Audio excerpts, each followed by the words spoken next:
Now I would again request Sangeeta ma'am to say a few words for the next lecture, and then I'll invite Nitin sir to give a brief introduction about Tilak sir. Ma'am. Yes, thank you, Niharika, again. And before Professor Nitin Nagaraj formally introduces Professor Tilak Agerwala, I thought it is my honor to say a few words about my colleague and friend, and a great friend of NIAS, I should say, Professor Tilak Agerwala. If people would search for his name in the internet, you would get the information about his background, his incredible amount of work he has contributed to this field. And Professor Tilak Agerwala is also associated with our institute as an adjunct professor. But apart from that, we find Professor Tilak as a very good philosopher, but he may not claim, and even if I attribute that to him, he may not accept. So I know that very well. But I think it's a great honor that Professor Tilak Agerwala is here. Please remember the time in New York is very different, but he has woken up quite early for all of us. So I think we need to have give a special thank you for him for taking all this trouble to be here with us this evening for us, and this quite early perhaps morning in New York. Thank you, Professor Tilak. Thank you, sir. I request Nitin sir to say a few words about Tilak sir. Yeah, thank you, Niharika. Thank you, Sangeeta. It's actually a great honor and a privilege to be introducing Professor Tilak Agerwala. So I will briefly talk about his background and about his career. Dr. Tilak Agerwala is an IBM Emeritus Adjunct Professor at NIAS, Bangalore. He's also a part of Executive in Residence at the Grove School of Engineering, New York, and Adjunct Associate Professor at Pace University, New York. He's a member of the NSF Advisory Committees on Engineering, Advanced Cyber Infrastructure, and Businesses and Operations, and he's a Life Fellow of the IEEE. In his IBM career spanning 30 years, Professor Tilak was part of and led teams that developed and delivered leadership cyber infrastructure technologies and supercomputers to industry, academia, and the national labs. He is now interested in the application of emerging technologies, including AI, to social good, innovation, and education, and raise awareness of the ethical issues that arise. Professor Tilak has a bachelor's degree from IIT Kanpur in electrical engineering and a PhD in electrical engineering from the Johns Hopkins University. So it's a great privilege and honor, sir, to have you today. Over to you, sir. Thank you.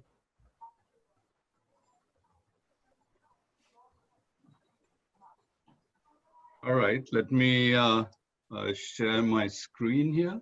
Yes, sir.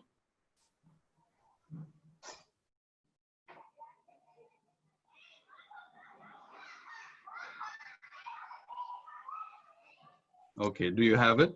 Yes. Yeah, yes, we can see it. All right. So it's actually a great honor and a pleasure to be able to address all of you.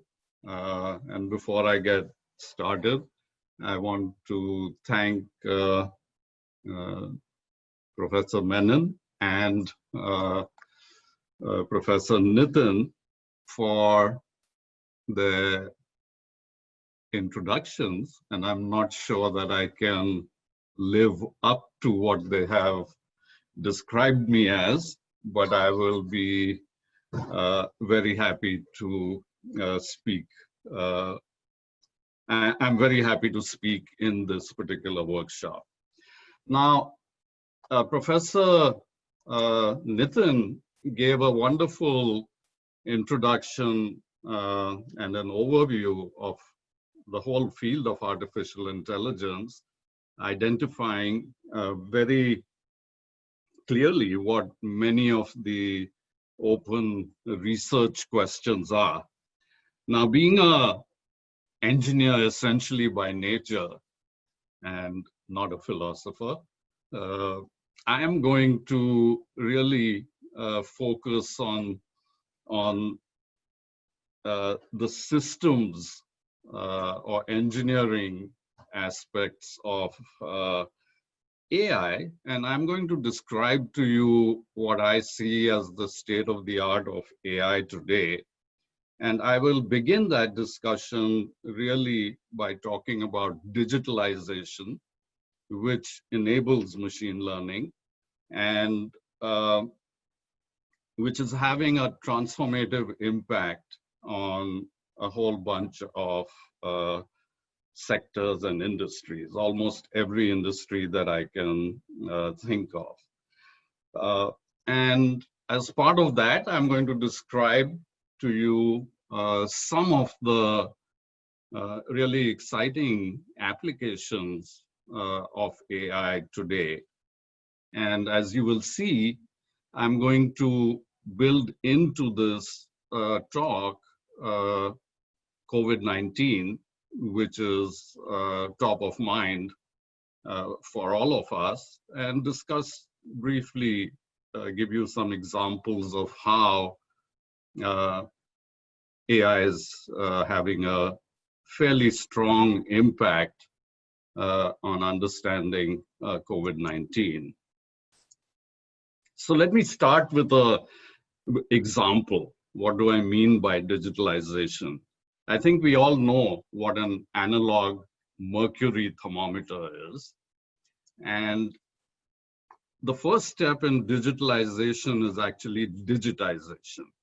So in this simple example, digitization is creating a digital representation of that physical thermometer and its attributes. So you have things like digital infrared thermometers.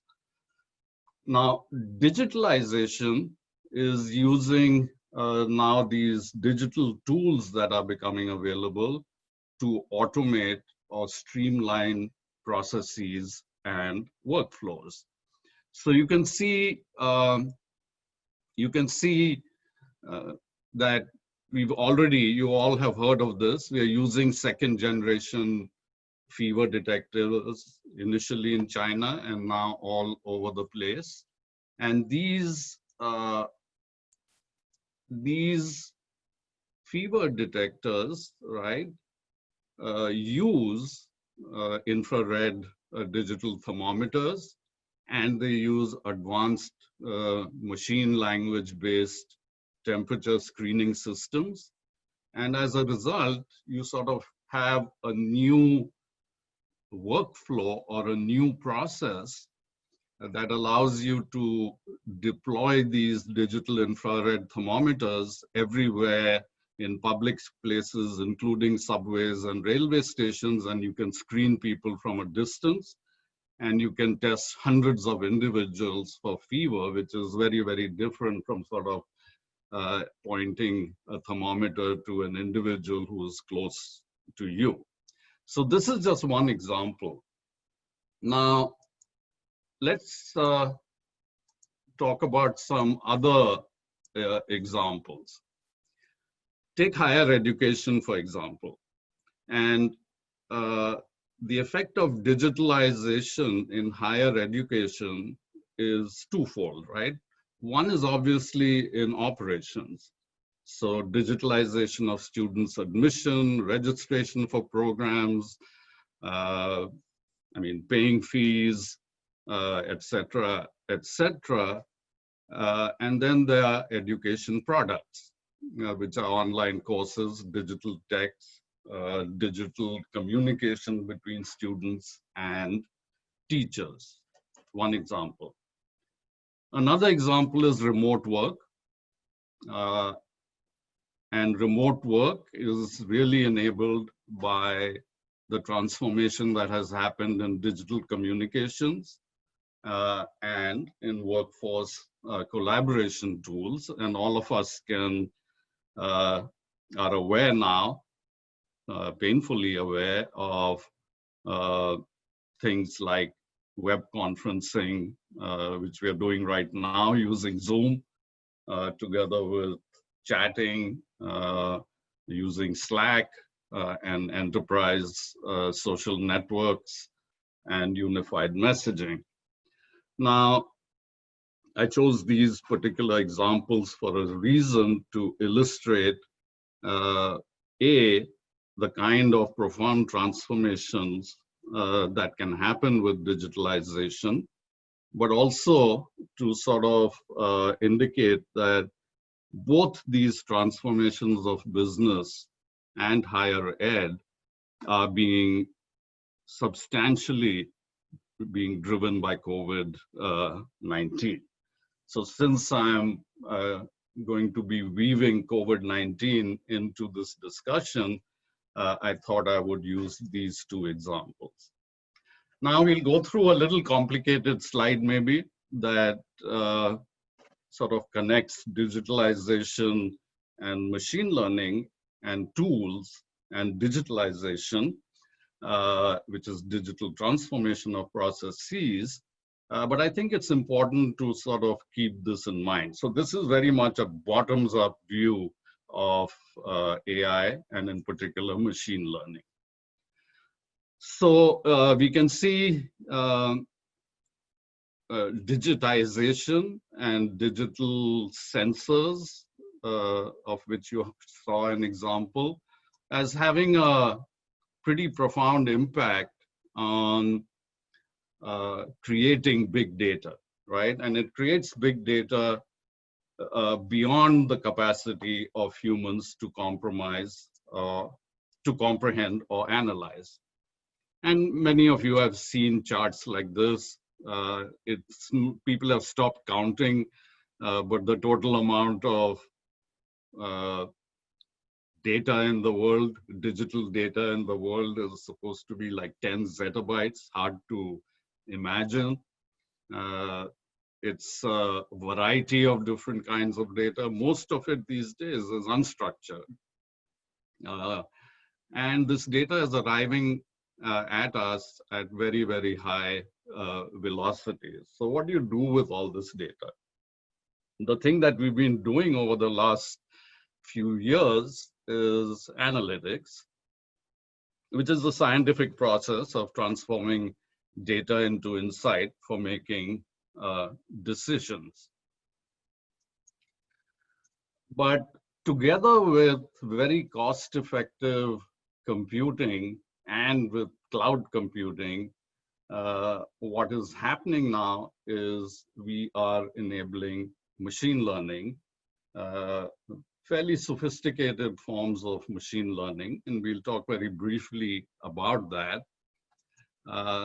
And machine learning, in turn, then enables natural language processing, speech recognition, object detection, face recognition, et cetera, et cetera, et cetera. And of course, this can be software in a virtual world, in which case we call it a bot or a chat bot, or it can be embedded software in some physical device, in which case we call it a robot. And so this is the overall scenario that we are going to be discussing in this presentation. Now, I'm not going to say too much about machine learning, other than to say that this is machine learning can be supervised, it can be unsupervised, there can be reinforced learning. Supervised learning is learning where each piece of data is tagged with the correct answer, and the system is supposed to learn that. Unsupervised learning is where the system learns and finds out information from untagged, unstructured data, and this is often called clustering. And there's reinforcement learning, where the computer, in some sense, learns from mistakes, right?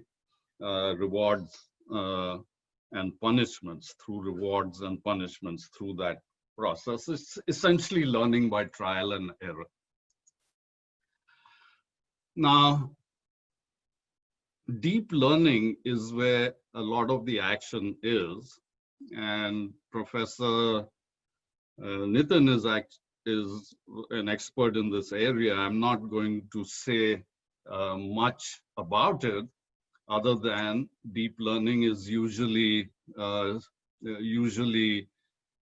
sort of thought of as deep neural networks, where a not so deep neural network is shown here at the bottom. And this number of layers can be very different for different problems. The number of nodes in a layer can be very different. And typically picking those biases and nodes per layer and layers, typically it's been more of an art than a science. And without going through the details, usually these are very complex matrix multiplication operations are involved, and a fair amount of storage can be involved as well, because you train these networks through a forward propagation and a back propagation process, which involves a huge number of matrix multipliers. So this is what deep learning is all about, and the three different kinds. And actually there are many more kinds of learning and many different kinds of neural networks, like adversarial generative neural networks. And I may mention it, but I'm not going to talk about it in any great detail. Now this is a talk on AI, and Nitin has already done a wonderful job of sort of positioning AI. Here's one way to position things. But we are going to focus, I'm going to focus in this talk on narrow intelligence, and in particular, as I said, on machine learning, and much of the real work going on today is in deep learning. So that's going to be the focus. All right, so that's enough in terms of an sort of introduction to digitalization and machine learning. And there's one very important point that I want to make, which is the sophistication of tools that is becoming available.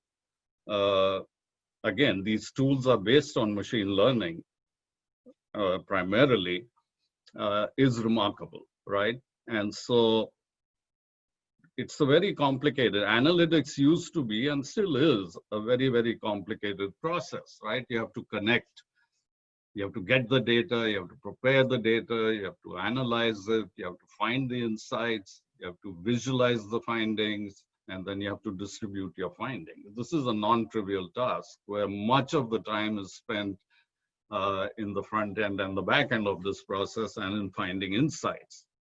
Now, there's a whole trend right now, which is a very important trend, which is using machine learning essentially to automate the finding of these insights, essentially automating the whole workflow of analytics. And this leads to this whole notion of citizen data scientists, where you don't have to be an expert in data science to actually start using some of these tools. And this is very important because a lot of what I'm talking about here is important across all sciences, including social sciences and the like.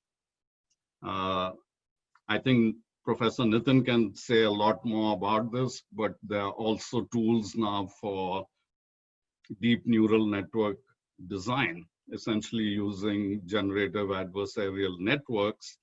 And we can perhaps talk about that later.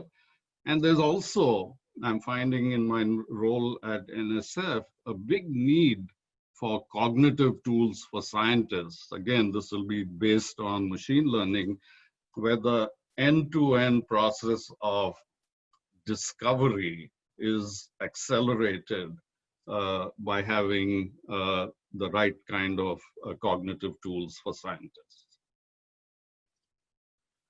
moving right along, there are many examples of citizen science, including classifying galaxies, etc. This is just one example where non-data scientists were trying to understand unknown correlations for crop yield, and they were able to do this in seconds. 22,000 hypotheses were generated and tested in 5 seconds using augmented analytics. All right, now we move on to the second impact, AI for social good. And there are many examples of AI being applied for social good. There are virtual healthcare agents, elder care robots, crisis response, environmental challenges, and you can read some of what's on this chart quickly. I'm only going to discuss 2. I'm going to talk about virtual healthcare agents, and I'm going to discuss reducing wildlife poaching, just taking these 2 examples.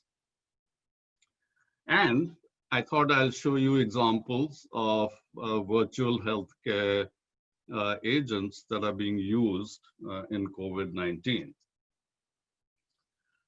There's a Canada-based company which is actually doing a multilingual virtual healthcare agent that can answer questions about COVID-19. It can provide reliable information and clear guidelines.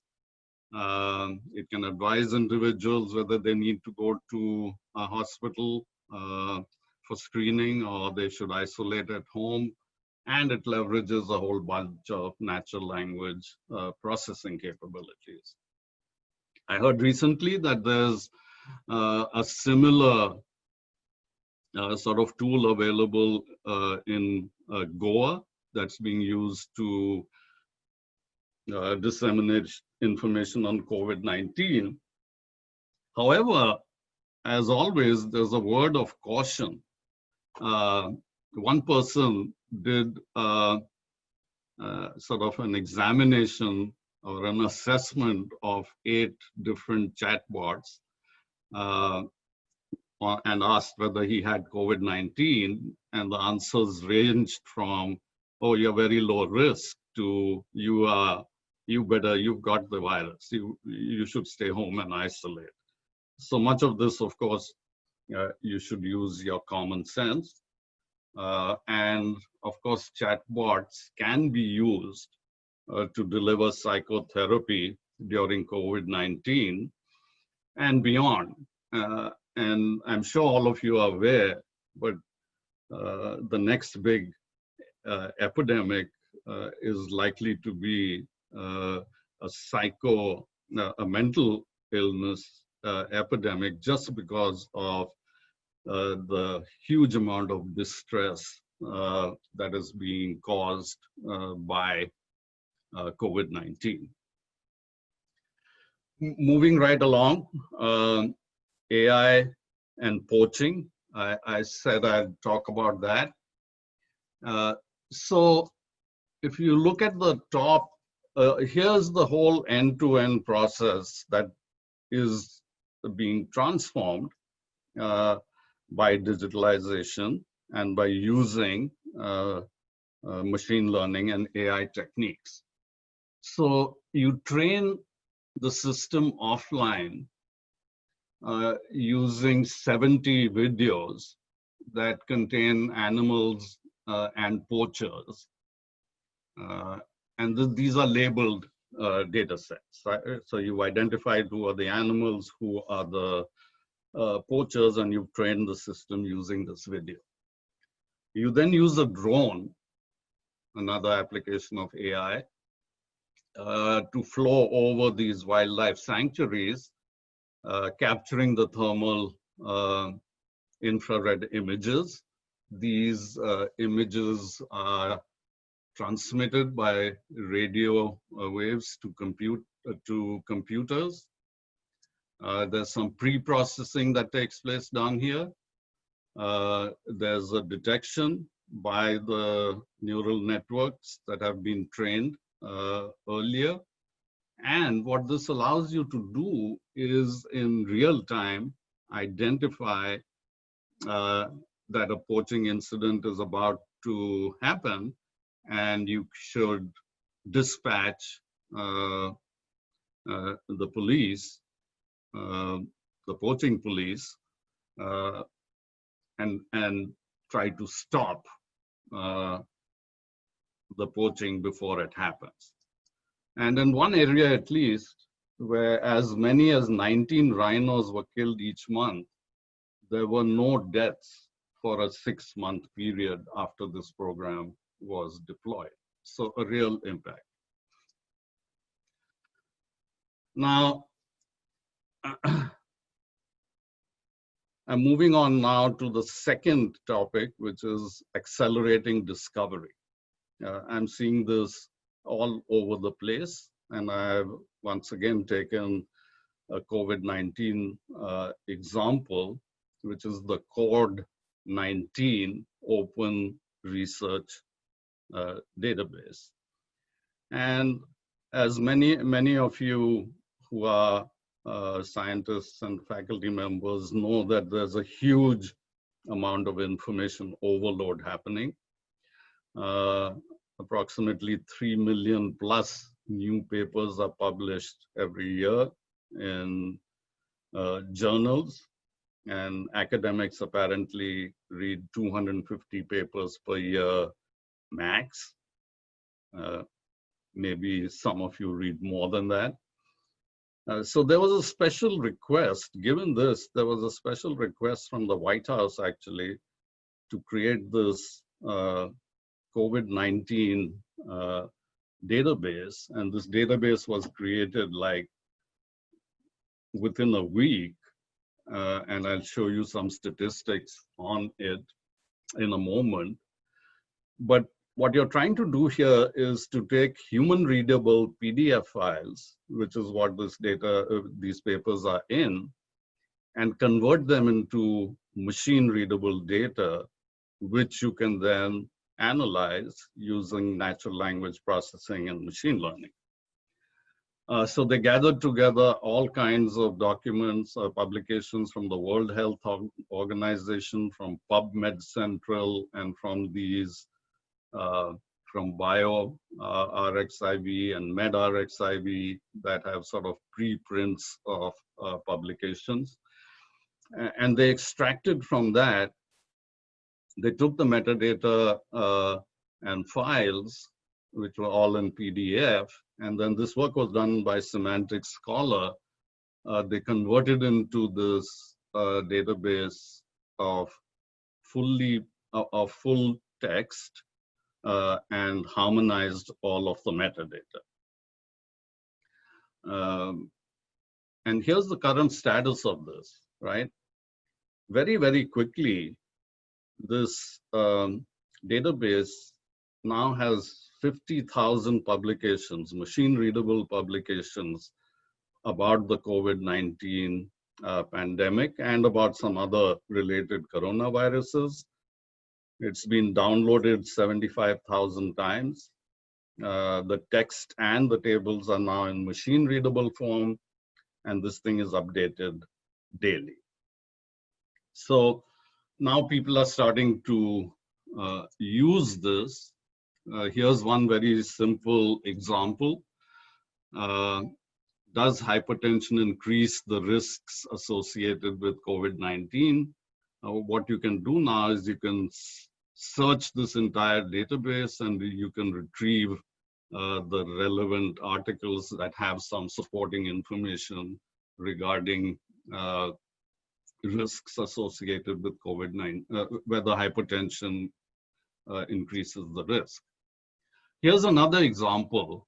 We've all heard of chloroquine, and this is an example of the kind of insight you can get out of CORD-19, where chloroquine, you can find all the diseases and all the chemicals which are associated with chloroquine and have a nice visualization, and this can help you go narrow down on the particular piece of information that will be helpful to you. As far as I know, no big deep insights have been, no cures have been, of course, obtained through COVID-19, but it's just amazing to me how quickly the community got together and now has such a massive machine-readable database around COVID-19. Now, the next example that I'm going to use is protein folding and generative drug design. Now, I'm not a biologist, but proteins are large molecules, complex molecules that are essential to our life. Nearly every function that our body performs, it performs because of these proteins. And what any given protein does, its function is determined by its 3D structure. The recipes for these proteins, of course, are our genes, which, and so the recipes are encoded in our DNA. But DNA only contains information about the sequence. It doesn't contain information about how the protein folds.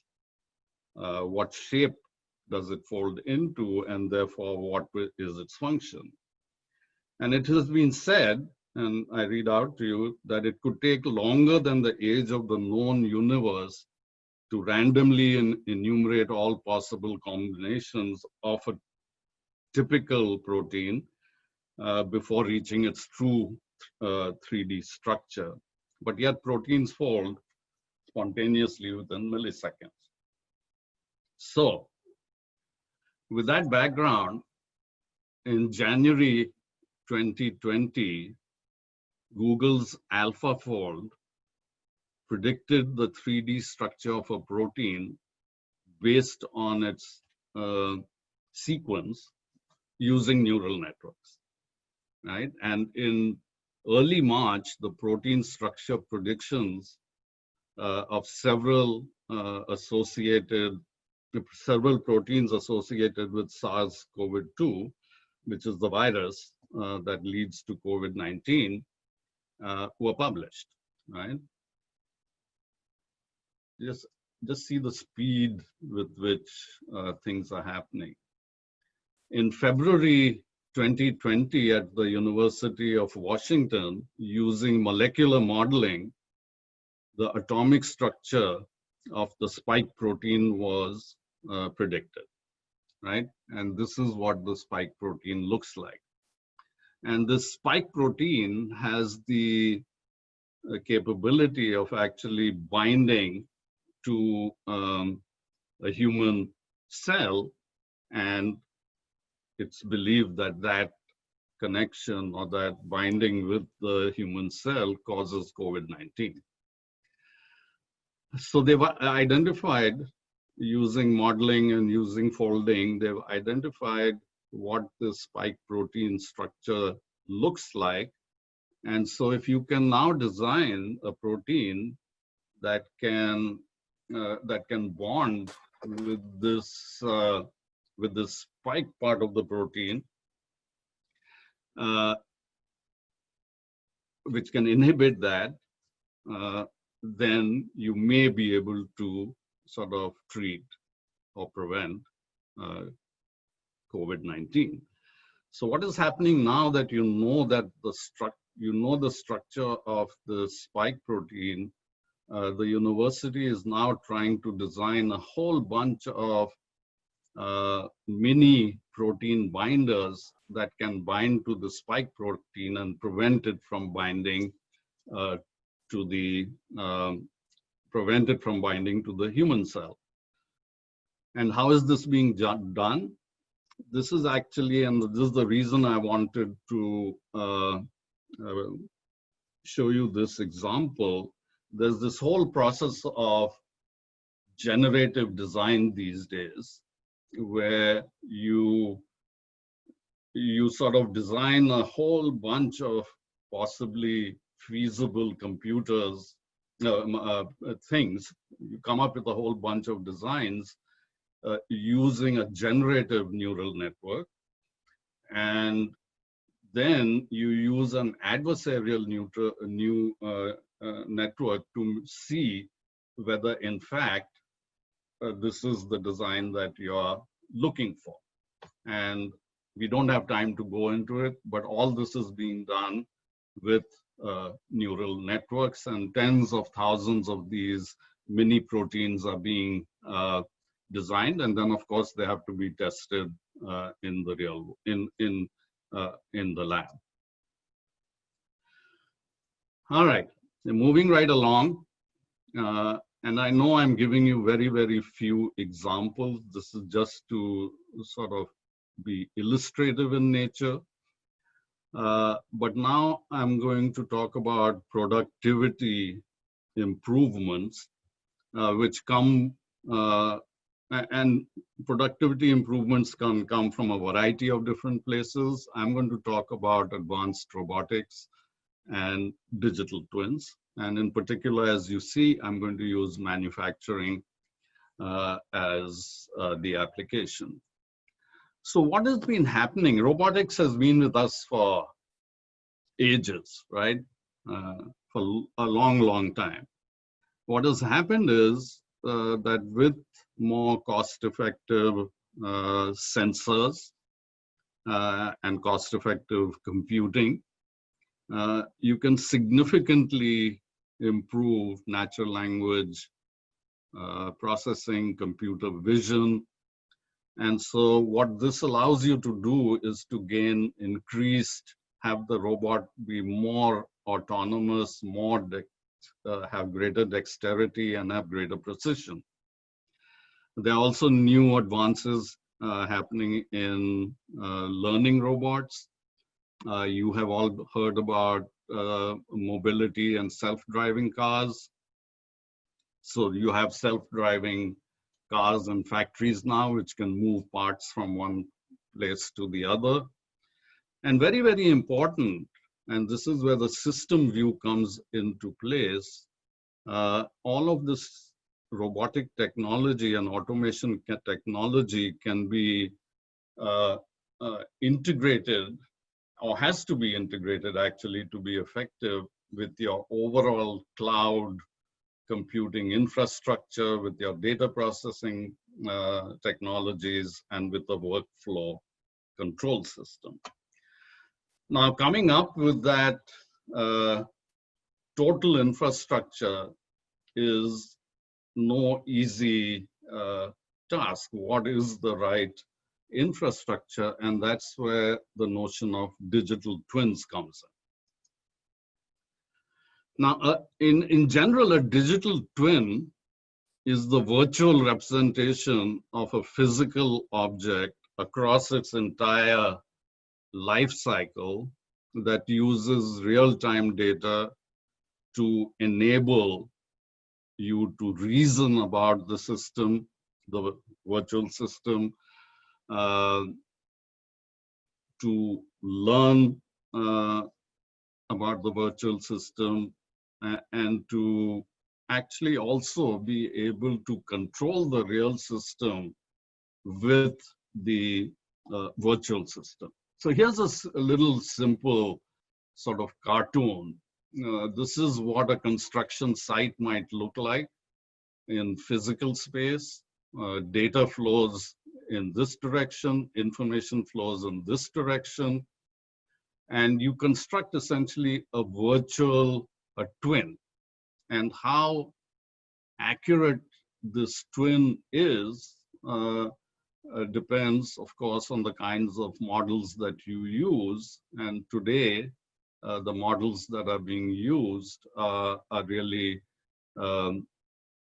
statistical machine learning models to get as clear as accurate a replica that you can manipulate, uh, a replica that's very close to the physical construction site. And on the right, what I'm showing you is sort of a virtual factory. So this is in the future to some extent. It's happening slowly, but you can create a digital twin of a factory, of an entire factory, and then use it for planning the factory and for optimizing the factory, including optimizing the automation and the placement of robots and the placement of humans, and how all of these move together. So I don't know if you can see this picture, but here's advanced robotics has many, many applications in the factory of the future, right? I've just marked in red some of these: autonomous picking, packaging, palletizing. We've heard about things like this in the context of Amazon and other online e-commerce facilities, transporting goods within the factory autonomously. And one very important area, which is automatically inspecting quality. But as you can see, there's a huge potential for optimization, both in logistics and production and in quality control. And the point to make here is that combining advanced robotics, right? So if you actually, to get the maximum out of this, you would actually create a digital twin of the factory. You would plan it out completely. You would build all the infrastructure, the cloud infrastructure, the edge computing infrastructure, and then you would use advanced robotics. Even if you don't do the whole planning thing with the digital twin, it has been found that you can save up to 40%. You could have savings of up to 40%. And of course, you can have a much more sort of efficient manufacturing process. I'll give you some examples while I'm about it. You've got COVID. These are COVID-19 robots. You know, a lot of activity in China. So here's a robot that disinfects public places, spaces. Here's a robot that kind of can maneuver itself, can navigate a hospital and deliver medical supplies inside the hospital. And this one can also do remote body temperature detection, and it can even do some preliminary diagnosis and treatment, you know, all of which are important because of the vast number of people that are showing up at hospitals, and the vast number of people who need to social distance in the hospital, and so things have to be delivered by robots remotely to socially distance. And then here's a unmanned vehicle which was used and is still being used in Wuhan, and this transports medical supplies. So this is a robot that goes around outside the buildings. It can transport medical supplies, and it can also deliver meals for doctors and patients, all of which sort of support uh, social distancing. Now, drones are an interesting subject all in themselves. We've heard a lot about drones delivering goods and delivering packages, but really not much progress has been made. Now, this is one area where COVID-19 has really had a big influence because of the need for social distancing and for being able to deliver supplies to remote areas, especially in China, once again. These drones are starting to be deployed now because the risks associated with drones is far less now than the risks associated with COVID-19. And so this is happening. Here's a delivery drone that has been repurposed so that it actually goes around. This is in China. It reminds people to wear masks, manages traffic, sprays disinfectants in areas that are difficult to use. Here's an advantage, sorry. Yeah, here's an example.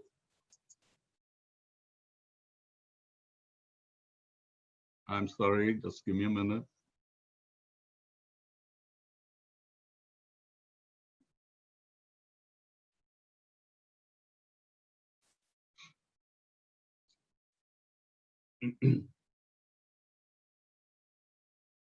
Here's an example of a startup in China, started activities only in 2019. And this is already delivering, using drones, it's delivering medical supplies to hospitals. And the UK government has now started delivering COVID-19 tests using drones. So the takeaway message here really is that this is another area that COVID-19 is actually accelerating, and these drones are being used for a whole variety of different purposes. Now, getting to the final part, and I'm going to go quickly since I only have a few minutes. Obtaining sufficiently large data sets. This is one of the technical challenges of machine learning. These have already been covered to some extent by Professor Nitin. But most models are trained using labeled data today, and actually preparing the data and labeling it is a huge can be a huge time-consuming process, requiring a huge amount of human time. But reinforcement learning and generative adversarial networks, again, can help here. We don't have time to go into details. There's a risk of bias in data and algorithms. And given all the ethical issues that were talked about, there's a great deal of academic research and private sector research going on in this whole area.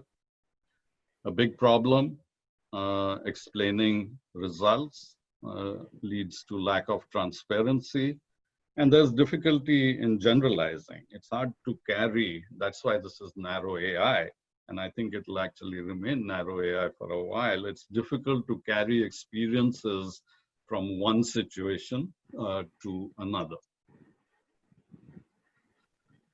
I'm going to go through this very, very quickly. I can't give a talk on the promise of AI without talking about the perils. So I just decided to include a few charts on perils. But nearly every state in America uses predictive algorithms to set police patrols, prison sentences, probation rules. And there's an old study that goes back to 2016, which says that there's significant machine bias in criminal sentencing. A 2019 federal study of the top facial recognition algorithms currently sold on the market. I think this was a NIST investigation, show empirical evidence of bias. As you may know, there's a thriving global market for fake social media accounts. These are automated, simulated, real people. And the reason this is happening is because more and more we are living in an influence economy. It's actually the case that people who endorse products, for example, are based on the number of likes that they have on various social media platforms.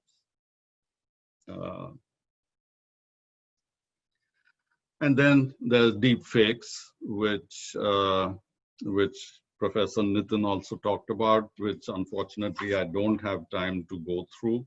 And I'm not going to show you this really interesting video where produced by the University of Washington, where researchers have created a tool that can take audio files and convert them into realistic mouth movements and then graft those onto an existing video.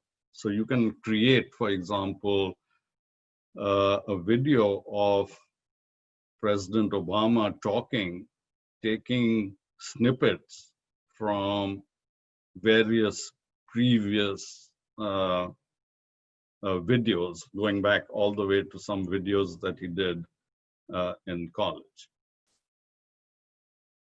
And I'm just going to mention this. We don't have time. Just not talking about research though. I'm very convinced that those of us who are actually designing and developing these AI systems, we must build systems that are lawful and ethical and robust. And there are things you can do to make sure that accountability, transparency, fairness, user data rights, and being aligned with the values of your customers, that you pay attention to all of these things. And I refer you to a publication, just Google everyday ethics, and you'll be able to find it, which says here are some simple things that you can do, some simple and not so simple things that you can do to actually make your design an ethical design. All right, so this is my last slide.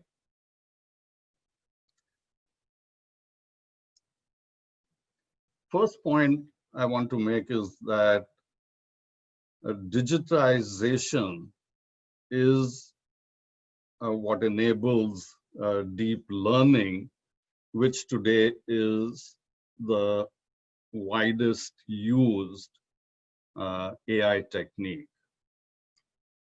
Second point is that AI is a tool. It is not a being. We talked about this a little earlier, and perhaps I should add that AI today is a tool and not a being.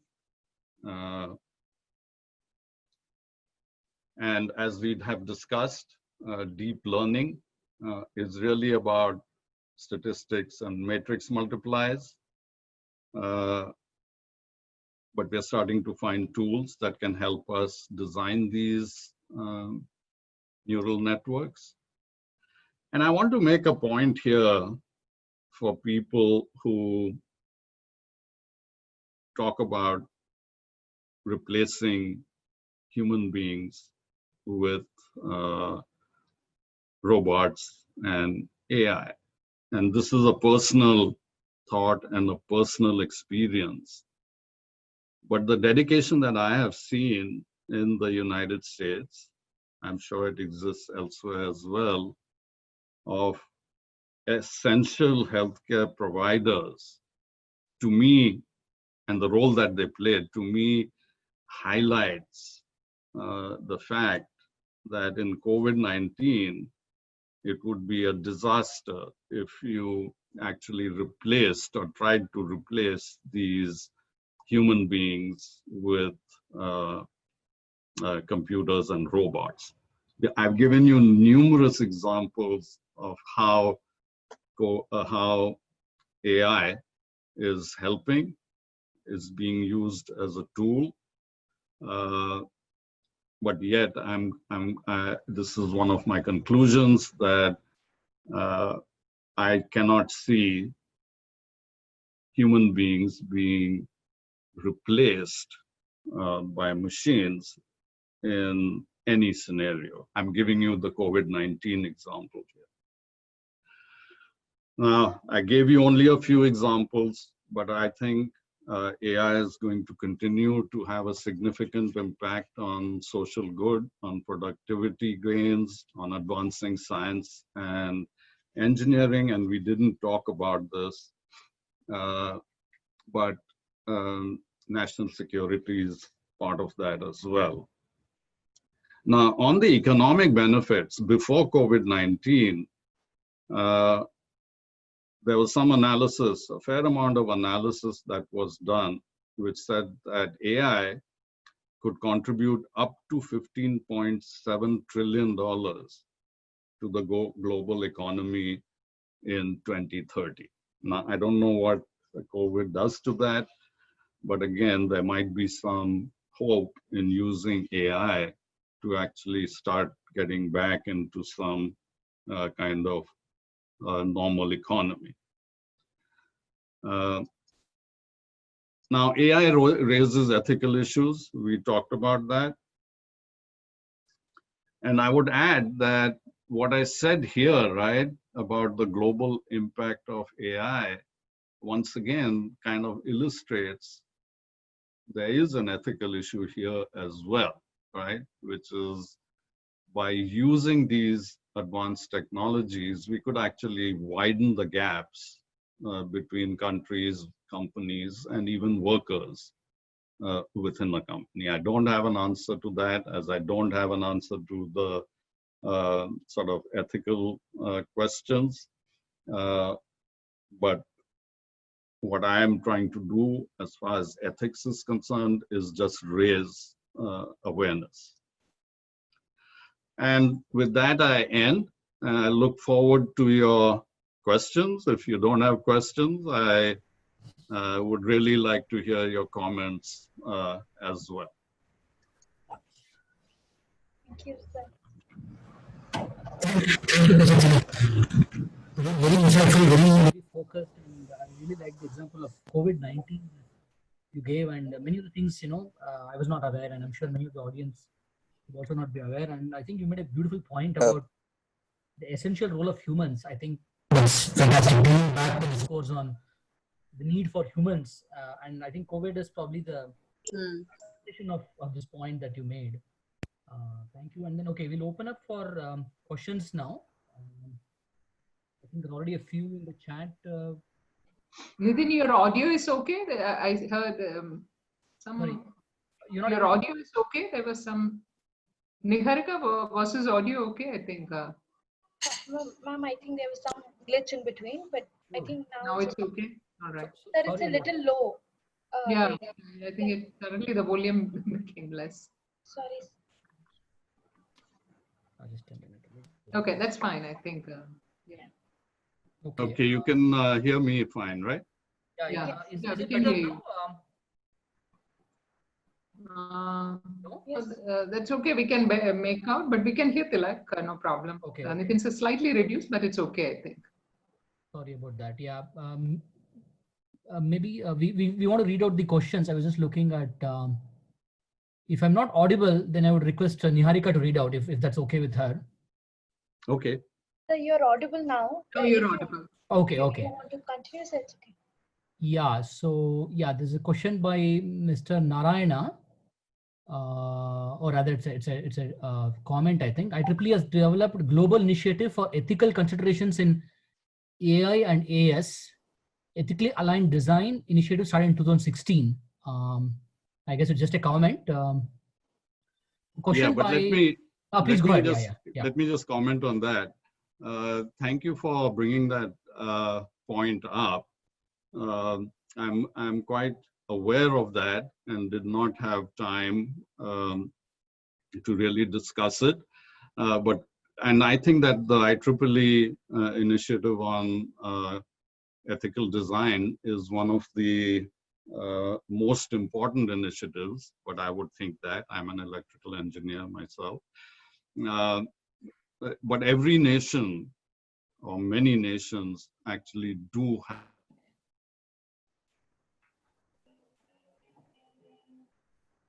Hello. I think you're frozen. I think. Hello. Tilak, we lost Tilak for a minute, or? Professor Tilak, we have lost you. Hello. Sir, I think there's an internet glitch. Yeah, we'll come back. Tilak, we lost you for 1 minute, and you are back now. Yes. I'm back now. Okay. You're back now. Yeah. You're back. Yeah. So what I was saying is that there are many such initiatives now. The IEEE one is probably one of the best ones.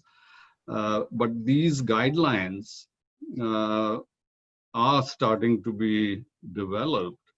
And it just underscores the point I was making, that those of us who are involved with the design and development of these systems, we should make sure that the process and the product follow these ethical guidelines. It's important, and in some cases it is actually illegal, and in some cases, like in some cases like in Europe, you can go to jail and pay huge fines if your product doesn't meet the right ethics around data. Okay. Thank you. Nitin sir, there's a question by this Galaxy J7 Pro. Please write your full names for our team, and he wants to speak his question. He's saying it's long. Okay. Can I request everyone to just take 2-3 minutes if they are asking their questions, so that we can cover up more questions? I don't know who is Galaxy J7 Pro. Can you come up, please? We don't know who you are. Can you identify yourself? Yes. Have a name, Not please? able to see you. Oh, yeah. Can you hear me? Yeah. Yes, Galaxy 7, I can hear you. Yeah, my name is, I don't know why my name actually disappeared. My name is Shormishta Dhar. Thank you, sir, for a very illuminating discourse. You spoke at length about the wide spectrum of uses in which artificial intelligence is put to use. And you rounded off your discourse with the conclusion that AI is a tool for decision making, not a being.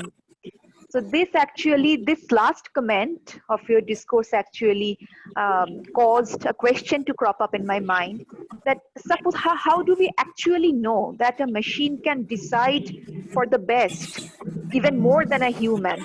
I mean, let us imagine a scenario.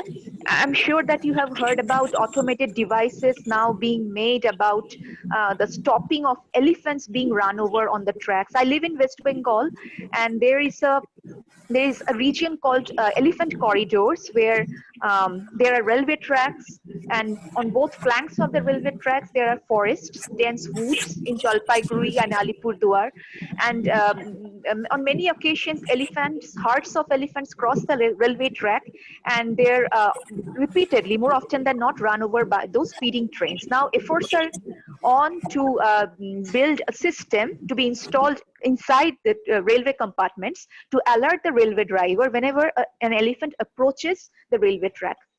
Now suppose that a bullet train is plying on the track, and a herd of elephants are coming towards the towards the approaching fast speeding train. Now if the automated device installed inside the train compartment alert the rail driver, what the rail driver is going to do, he is supposed to stop the train. If he does that, the herd of elephants will be saved, but the innumerous people who don't know anything about those herd of elephants coming towards them will die, because at that speed, at that accelerated speed, if the train just reaches to a halt, comes to a halt, then all of them are going to die. But the automated device has done its job. It has decided, it has made a decision, and it has intimated the decision to the human being concerned. So is it the decision that's best for all? How do we predict that how the automated device is going to make a decision that's best for everyone concerned, every stakeholder? That's my question. May I just interrupt and ask you to introduce yourself a bit so we know who you are as well? Maybe a line or two about yourself? I'm Dr. Shormishtha Dhar. I have done my PhD from Jadavpur University in philosophy, and previous to that, I have an MPhil degree in cognitive science from the School of Cognitive Science in Jadavpur University. Thank you. Your question is a very good one, and you are actually asking question, a different form of a question that is very standard in philosophical, ethical debates, discourse. That is, if you have the ability to change the direction of an oncoming train, will you change its direction and kill maybe all of the passengers because in that direction there's some obstruction, versus will you let it go and then maybe an elephant, or to make it harder, a couple of children get run over. So this is a good question, and we can argue about what the ethics are in a situation like this. But my answer to your question is that, in fact, the system on the train is not actually making decisions, right? It's certainly not making ethical decisions. What it is doing is, in most cases, it is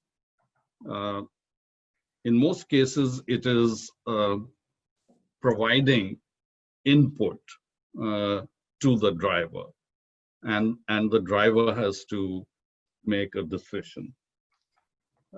So ultimately, that's what is happening when I say it's a tool for decision making. I'm actually talking more about non-real-time environments. And this question that you're asking also comes up in the world of automated weapons, my own belief is that there should always be a human in the loop. Now, whether that human will be able to make a better decision is a question that we can debate. But I believe that a human should always be in the loop.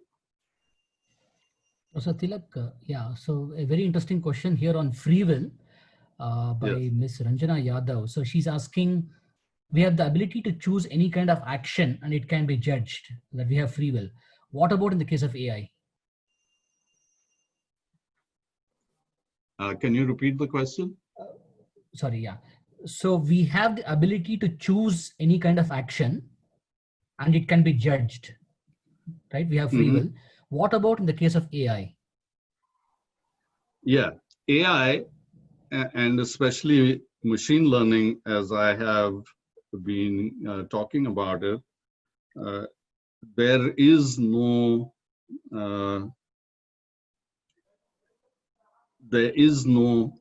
free will, because everything is actually being,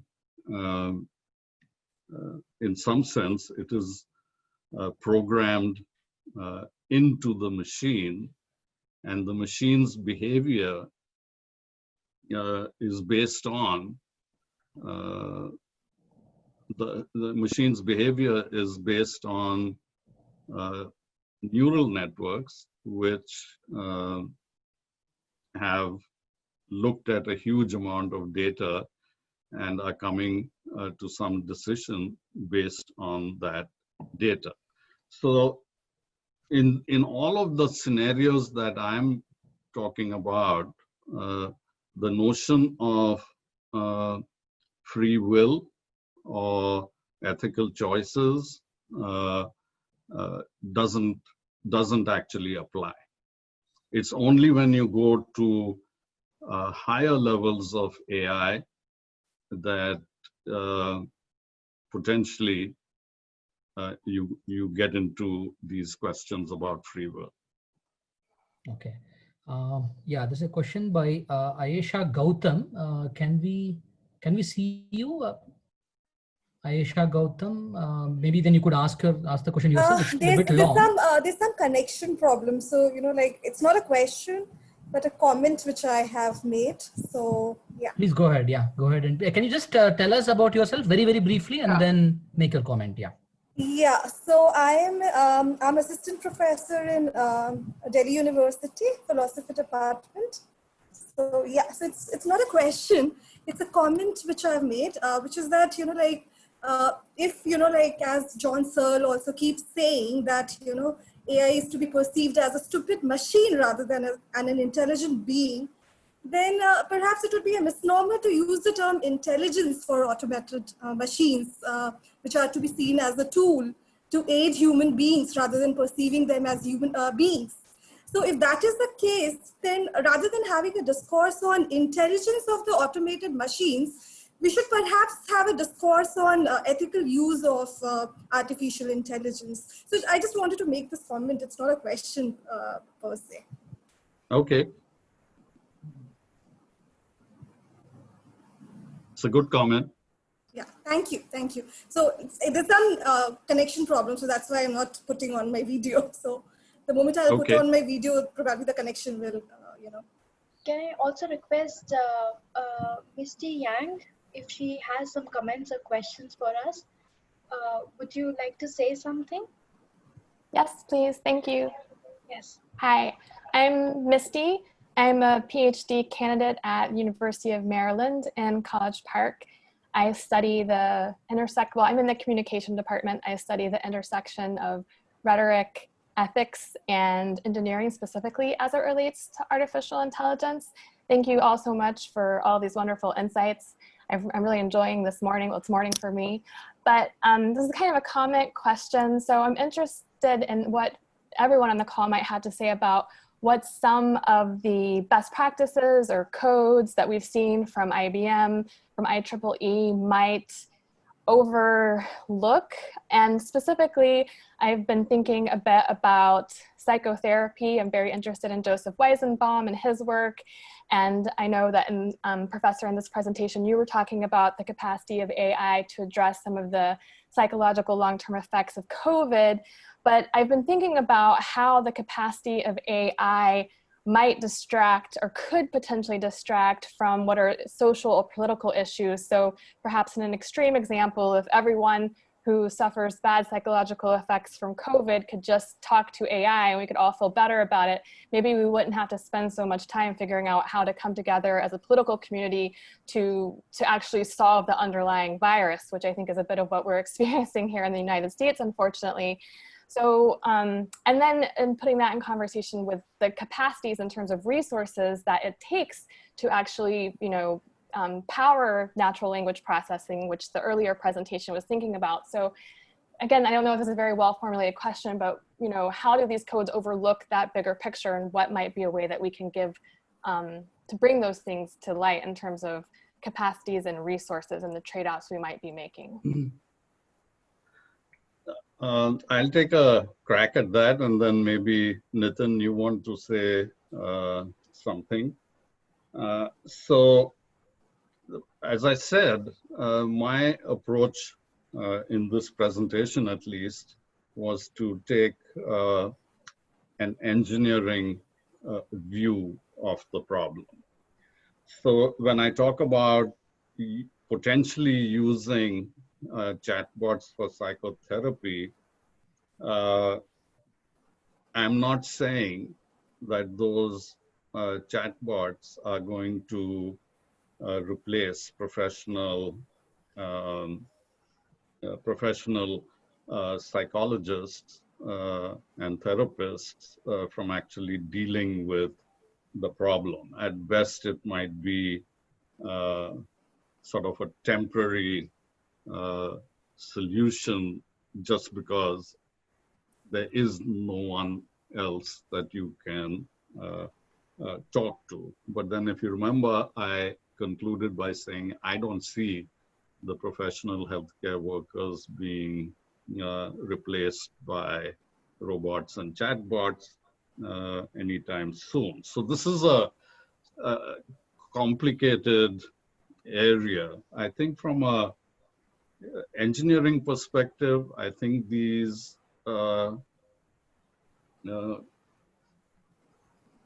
it's very hard to say whether some of these tools are going to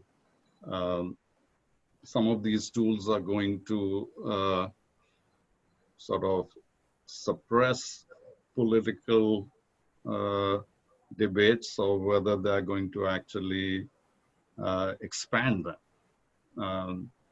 And in terms of resources needed for natural language processing, again, partly what is happening here, maybe I didn't understand that part of the question right.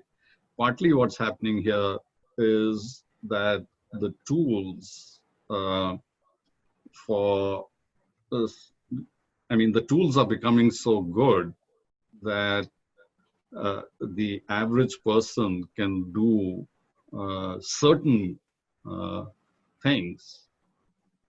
Perhaps psychotherapy is not one of them, but the average person can do a lot of things that expert data scientists were needed for.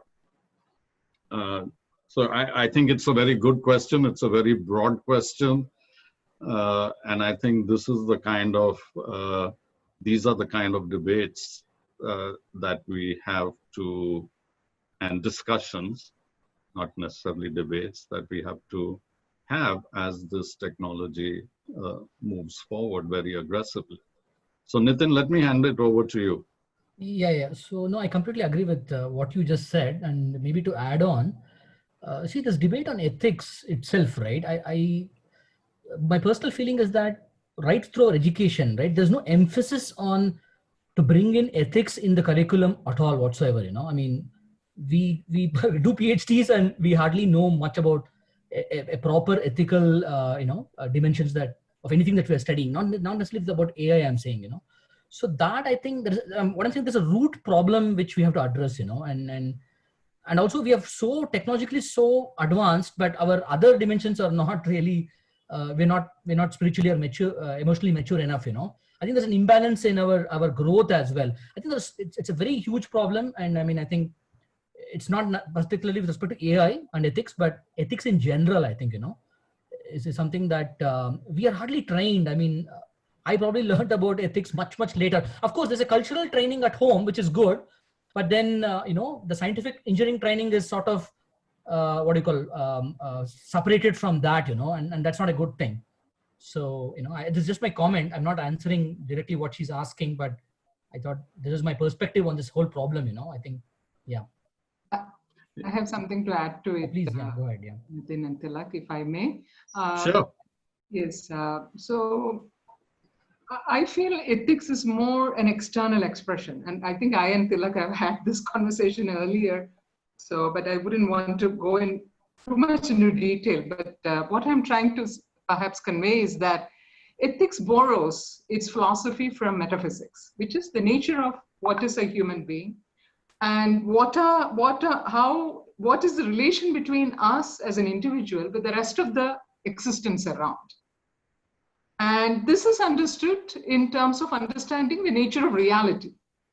So it's basically this philosophy which inspires us to have an ethics which is more inclusive, which is more of egalitarian nature, and which is fair to all.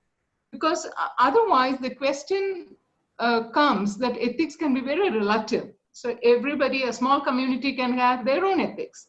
There could be tribal communities which could have their own ethics. So can we talk about ethics in a larger universal fashion? If we talk about that, then it turns into certain metaphysical nuances, which is of inclusion, which is of perhaps nonviolence, and perhaps which is of respect for life in any form. So ethics from a typical moral science framework will have to change to a more metaphysical approach to understanding life and existence in general. Thanks, Tilak. I think we are exceeding our time limit. It was 7:15. Sorry, there are a lot of questions, but I want to make sure that these questions are noted. The team will get back to you with our official emails regarding these questions. The speakers, I'll request them personally to write in the answers, short answers to these questions, so that a chain email can be sent to you with all the questions. Now, I request Dr. Nitin Nagraj to give a formal vote of thanks and also say a few words.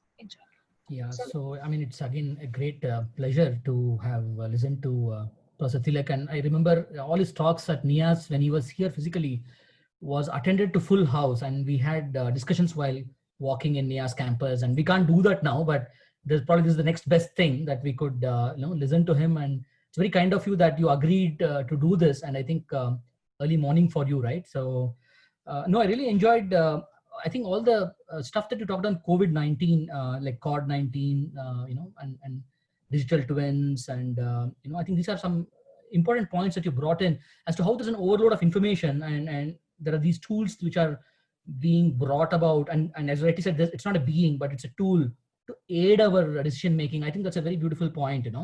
We don't have to think of AI necessarily as always as a being out there to kill us and or to control us. And I really enjoyed what you said in the end, that COVID-19 has really brought out the emphasis on humanity and the human care and affection and warmth, not just of workers, but at home, and everywhere actually, right? I think is very beautiful, that AI probably is making us aware of our what makes us unique, right? This love, affection, and care. So probably AI has this indirect good thing in it, so I really liked this entire discussion, and thank you very much, Professor Tilak, and we'll continue to have further debates and discussions, and thank you all for tuning in today, and we hope to again catch up tomorrow morning. We start at 10 a.m.